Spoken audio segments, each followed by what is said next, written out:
ನಿಮ್ಮ ಕ್ಷಣವೇ ಭೂಲೋಕವನ್ನು ಸೇರಿಕೊಳ್ಳುತ್ತೇವೆ.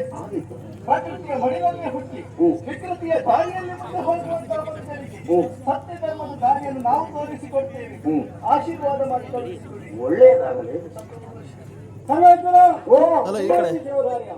ಈ ಕ್ಷಣ ತಲೆಗೆಯುತ್ತೇವೆ. ರೂಪಾಂತರದಿಂದ ಧರ್ಮಶೋಧನೆ ಮಾಡ್ತೇವೆ. ಧರ್ಮವಿದ್ದಲ್ಲಿ ನಡೆಯಾಗುತ್ತೇವೆ. ಅನುಗ್ರಹಿಸು.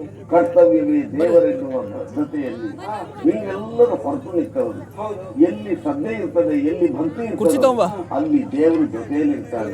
ಭೂಲೋಕದ ಕಡೆಗೆ ಹೋಗಿ ಮನುಷ್ಯನನ್ನು ನೋಡಿ ಮನುಷ್ಯನನ್ನು ಪರೀಕ್ಷಿಸುವ ಕಾಲಕ್ಕೆ ಕೆಲವು ಸಲ ಶಿಕ್ಷೆ ಅನ್ನೋದು ಅನಿವಾರ್ಯ. ಆದ್ರೆ ಚಿತ್ರಹಿಂಸೆ ಬೇಡ, ಅದು ಶಿಕ್ಷಣ. ಈ ಪ್ರಜ್ಞೆಯೊಂದಿಗೆ ಭಕ್ತಿ